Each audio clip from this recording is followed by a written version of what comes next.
Well, good morning, racing fans, Interbet fans, and welcome to the big day at Turffontein. We're on the standside track. Remember, pick six carryover. You've got to bet with Interbet because the money goes into the pool, and that will grow the pool. And on top of that, that helps fund racing. So you have to bet with Interbet as the only betting company that actually puts all the tote bets through the tote.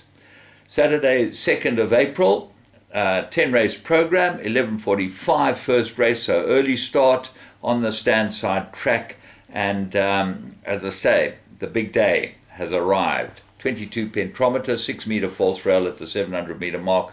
The draw is also quite useful to have a good draw on this track. First race, maiden plate, 1400 meters. I got to go with number 8, National Star, and I'll tell you why. She's had 3 good runs. She looks like she's absolutely ready, the daughter of Pomodoro, and I think Sean Terry's going to have a huge day at the races today. He's got a lot of good runners. The big danger's obviously got to be Shikuku, which is a favourite, but there's a second run after arrest for Roy Magda inmate, but it does have draw 1, and Gavin Vinzel gets aboard it again. Mayenne, another second run after arrest runner, and the horse for your quartets is number 1, High Flyby. Race 2, maiden plate, 1400 meters.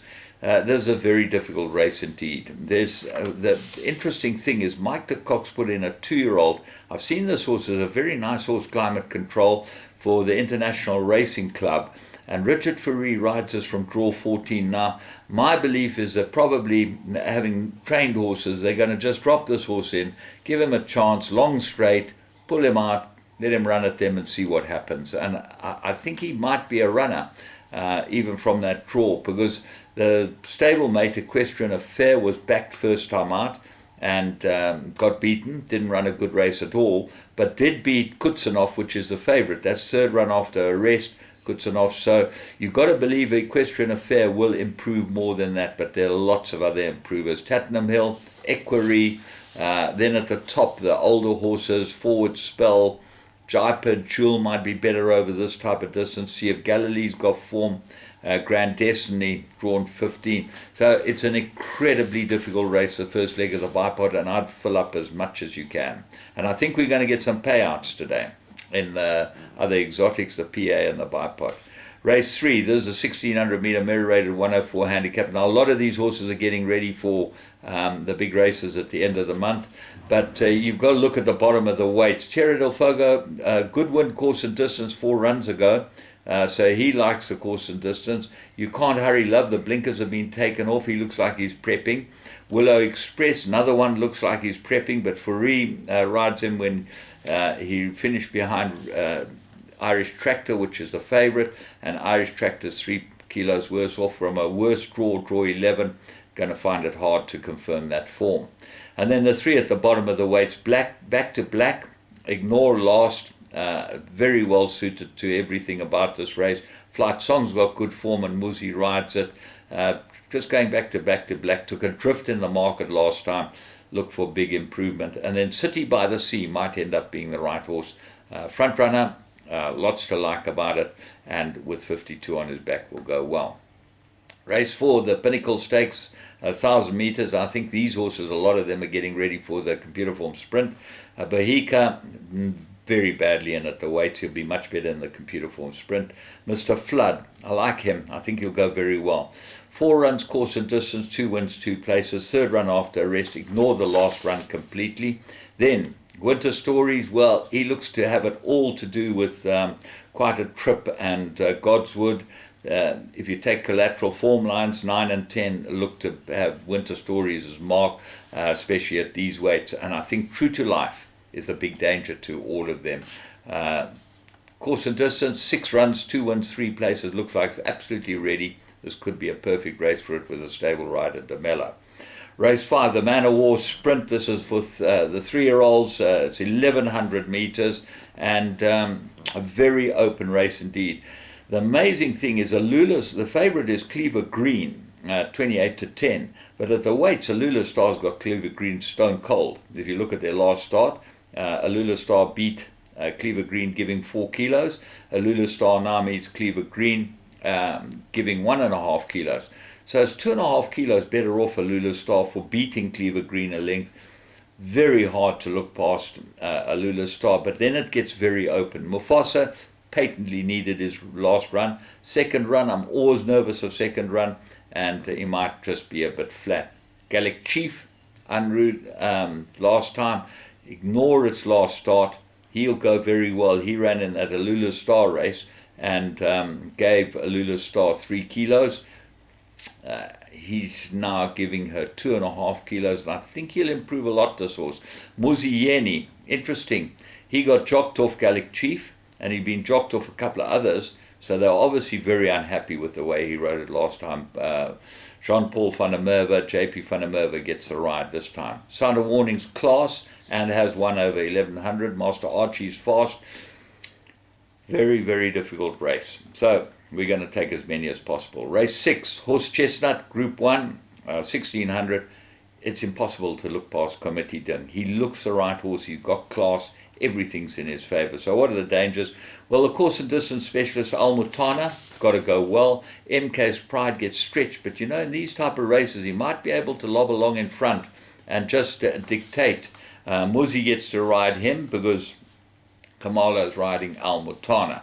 And then have a look at the bottom of the weights. Maybe Pyromaniac, a little better than rated, this horse. And he certainly comes into the race with a chance if Comedy Din fluffs his lines, which I find hard to see. He's just got to feel cold. Race 7, another one that's got to feel cold. The 2450 SA Oaks, Rain in Holland's beaten them all. The big worry is they've taken the blinkers off her now. I always believe if a horse runs in blinkers, you stay with blinkers. But Sean Terry has said openly that he thinks that she's a bit keen in the blinkers, and over the mile and a half, he's going to get her to settle without the blinkers. But she's too good for that. Clafouti and Eternity Ring look like the only dangers, and they look like the dangers on the basis that they're going to be able to go the trip. They'll definitely get the trip. They're bred to go the trip, and they might be a lot better over this trip.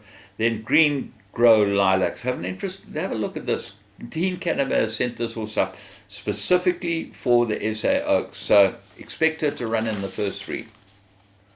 Race 8, SA Derby 2450, and the very interesting race. Red Saxon, well, he's always runs on. He shows that he'll get the trip now. Remember, Joey Soma has trained this family for 3 generations. He knows the dam side very well, and they all stay.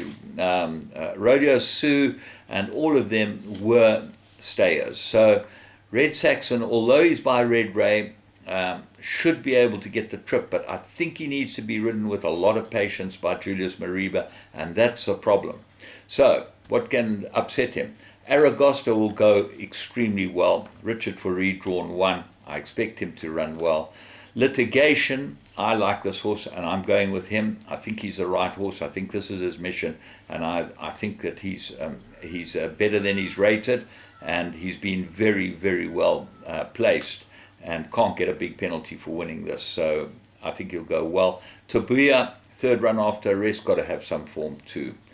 Race 9, Caradoc Gold Cup, 2850. Nabra, 2nd run after arrest, but I'm going with the other Sean Terry runner, Blackthorn. I think he's quite good, this horse, and I think the trip suits him perfectly. But it does not cut and dried there. African Adventure, 1 from 1 course and distance, and he's come down 10 points in the merit rating since he last won. So he's obviously getting himself into the right place for the right type of races. I expect him to be in the shake-up. What else? Masaken stays like an unwanted niece and really will go well. Green Haze has been a revelation. He starts running on, and he might be the joker in the pack, and expect him to go well here. Race 10, well, what a race to finish off with. I make it a 2-corner contest. It's a merit-rated handicap, and I make it between Juan Carlos. I think that he's ready and he gets the blinkers. They might make a difference. He is a colt, and if they get him to concentrate a bit better, he'll go well. And then Invincible Warrior, 3rd run after arrest. Very, very hard to beat him. 3 runs, course and distance, 1 win and 2 places. Good chance. The interesting horse is Bahar Bridge. That's Alistair Cohen's horse. Barner Bridge, sorry, that's his name. Drawn 11, which is not going to help him, but he gets Warren Kennedy. He's got a low weight. Course and distance, 2-1. And Warren certainly knows how to ride this horse. And Alistair, nice to have you back from Dubai. You did a wonderful job calling those races, and you really have made South Africa proud as a race caller. And great to see you back, and hopefully you have a good day calling at Turffontein. We'll catch up soon. From me, James Goodman, and the Interbet team, have a good one.